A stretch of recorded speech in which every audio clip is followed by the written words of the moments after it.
नमस्कार दोस्तों, कैसे हैं आप सब। मैं डॉक्टर स्वप्निल सागर जैन होम्योपैथी के अपने इस यूट्यूब चैनल पर एक बार फिर से आप सभी का बहुत बहुत स्वागत करता हूं। दोस्तों, आज हम बात करेंगे यूट्राइन फाइब्रॉइड्स के बारे में। आप लोगों ने इस बीमारी के बारे में कई बार सुना होगा। इस बीमारी में जो महिलाएं होती हैं उनमें कई तरह के पेनफुल सिम्टम्स देखने को मिलते हैं। कभी कभी बहुत ज़्यादा पेन होता है, कभी कभी माइनर पेन होता है। यूट्राइन फाइब्रॉइड को यूट्राइन लियोमायोमास भी कहा जाता है, या आम बोलचाल की भाषा में इसे गर्भाशय की गठान या गर्भाशय की रसौली कहा जाता है। यूट्राइन फाइब्रॉइड जो है दोस्तों, वो यूट्रस की वॉल में होने वाला, स्मूथ मसल्स में होने वाला एक बेनाइन ट्यूमर होता है। बेसिकली ये जो ट्यूमर्स होते हैं, ये जो फाइब्रॉइड्स होते हैं, ये 4 तरह के होते हैं। इंट्राम्यूरल यूट्राइन फाइब्रॉइड, सब म्यूकोसल यूट्राइन फाइब्रॉइड, सब सीरोसल यूट्राइन फाइब्रॉइड और सर्वाइकल यूट्राइन फाइब्रॉइड। जो इंट्राम्यूरल होते हैं वो यूट्रस की मसल वॉल जो है उसमें बनते हैं। जो सब म्यूकोसल होते हैं वो एंडोमेट्रियम के नीचे बनते हैं। जो सब सीरोसल होते हैं वो सरफेस पर बनते हैं। और जो सर्विक्स या सर्वाइकल यूट्राइन फाइब्रॉइड जो होते हैं वो सर्विक्स जो यूट्रस का एक हिस्सा है उस पर बनते हैं। ये जो यूट्राइन फाइब्रॉइड होते हैं इनके बहुत सारे सिम्टम्स देखने को मिलते हैं।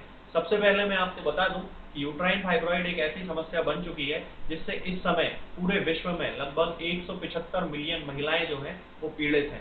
अब हम बात करते हैं यूट्राइन फाइब्रॉइड से जो सिम्टम्स हैं जो महिलाओं में डेवलप होते हैं वो कौन कौन से होते हैं। सबसे पहला होता है हैवी मेंस्ट्रुअल ब्लीडिंग, दूसरा होता है पेनफुल मेंसेस, तीसरा होता है फ्रीक्वेंट मैच्यूरेशन। जब भी फाइब्रॉइड का साइज यदि बहुत ज़्यादा बढ़ जाता है तो वो यूरिनरी ब्लैडर की वॉल को जो है वो सप्रेस करता है, जिसके कारण फ्रीक्वेंट मैच्यूरेशन होता है।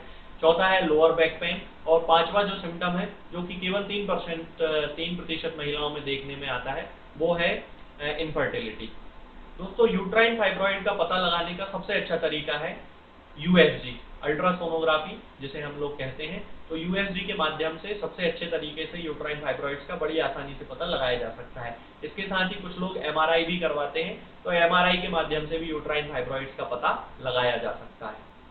दोस्तों, यूट्राइन फाइब्रॉइड पिछले कुछ दशकों से भारत में और पूरे विश्व में बहुत ज़्यादा देखने में आ रहे हैं। तो आखिर इसका मुख्य कारण क्या है? इसका मुख्य कारण है हम लोग जो खाना यूज कर रहे हैं उस ज़्यादातर जो है उसमें तरह तरह के केमिकल्स मिले हुए हैं जो कि महिलाओं में हार्मोनल इम्बैलेंस का कारण बन जाते हैं, और उस हार्मोनल इम्बैलेंस के कारण महिलाओं में यूट्राइन फाइब्रॉइड हो जाता है। तो सबसे अच्छा तरीका जो है यूट्राइन फाइब्रॉइड को रोकने का है वो अपनी डाइट में कुछ ऐसी चीज़ों को शामिल करना जिससे हम यूट्राइन फाइब्रॉइड्स को रोक सकें, जैसे कि फ्रूट्स को शामिल करना, वेजिटेबल्स को शामिल करना, carotenoids, vitamin A, vitamin C, vitamin E, ये जिन पदार्थों में ये सब विटामिन पाए जाते हैं, यदि हम अपनी डाइट में उनको शामिल करते हैं तो यूट्राइन फाइब्रॉइड होने को काफ़ी हद तक रोका जा सकता है। दोस्तों, अब मैं आपको बताता हूँ वो फॉर्मूला जिसका उपयोग करके हम लगभग 85% केसेस को यूट्राइन फाइब्रॉइड के जो होते हैं उनको ठीक कर सकते हैं। तो उसमें हमें जो मेडिसिन यूज करना है, आप चाहें तो उनके नाम नोट कर सकते हैं। सबसे पहले हमें जिस मेडिसिन का यूज करना है वो है फ्रैक्सिनस अमेरिकाना। इसका मदर टिंचर हमें यूज करना है। इसकी 20-20 बूंद दिन में 3 बार हमें उपयोग में लाना है। दूसरी मेडिसिन है कैरिया फ्लोर, जो 6x पोटेंसी में हमें इसकी 4-4 टैबलेट सुबह, दोपहर और शाम यूज करना है।